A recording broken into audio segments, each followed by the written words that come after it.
প্রথম ফ্লাইটে দেশে ফিরলেন ৩৬৯ হাজি। পবিত্র হজ পালন করে প্রথম ফিরতি ফ্লাইটে দেশে ফিরেছেন ৩৬৯ জন হাজি।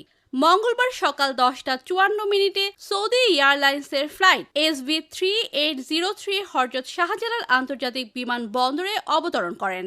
এ সময় বিমানবন্দরের বোর্ডিং ব্রিজে হাজিদের স্বাগত জানান বেসামরিক বিমান চলাচল কর্তৃপক্ষের chairman air vice marshal Mohammad Manzur Kabir Bhuiyan. তিনি ফুল দিয়ে প্রথম ফিরতি ফ্লাইটের হাজিদের বরণ করে নেন। এ সময় উপস্থিত ছিলেন বিভিন্ন সংস্থার প্রতিনিধি ও হজ ব্যবস্থাপনার দায়িত্বে থাকা কর্মকর্তারা। বেবিচক সূত্রে জানা গেছে, এদিন আরও 7টি ফিরতি ফ্লাইটে ২৫০০-এর বেশি হাজি দেশে ফিরছেন। ফিরতি হজ ফ্লাইট চলবে আগামী ১১ জুলাই পর্যন্ত। এবছর হজ উপলক্ষে বাংলাদেশ থেকে মোট ৮৫,৩০২ জন ধর্মপ্রাণ মুসল্লি সৌদি আরবে গেছেন। এর মধ্যে প্রথম হজ ফ্লাইটটি ঢাকা থেকে সৌদি আরবের উদ্দেশ্যে ছেড়ে যায় ২৯ এপ্রিল। এরপর প্রায় ১ মাস ধরে ধারাবাহিকভাবে হজ যাত্রীদের বহন করে ফ্লাইটগুলো পরিচালিত হয়। সর্বশেষ হজ ফ্লাইটটি যায় ১ জুন।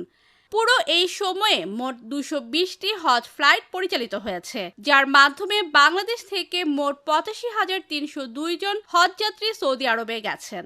জানা গেছে, এবার হজ ফ্লাইট পরিচালনায় অংশ নেয় 3টি এয়ারলাইন্স।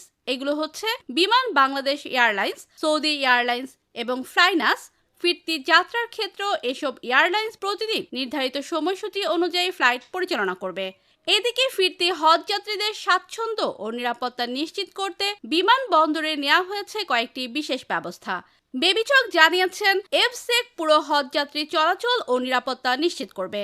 ফ্লাইট আগমনের পর আনসার সদস্যরা হাজিদের স্বাগত জানিয়ে সঠিক পথে গাইড করবেন। ইমিগ্রেশন পুলিশ ও স্পেশাল ব্রাঞ্চের তত্ত্বাবধানে হাজিদের জন্য নির্ধারিত বিশেষ কাউন্টারে ইমিগ্রেশন কার্যক্রম সম্পন্ন হবে। এতে করে ভিড় এড়ানো এবং দ্রুত সেবা নিশ্চিত করা সম্ভব হবে। লাগেজ বেল্ট ৫, ৬, ৭ ও ৮ শুধু হজ যাত্রীদের জন্য বরাদ্দ থাকবে। আনসার সদস্যরা হাজিদের লাগেজ সংগ্রহে সহায়তা করবেন। লাগেজ সংগ্রহ শেষে হাজিরা গ্রিন চ্যানেল ২ দিয়ে কাস্টমস পার হবেন।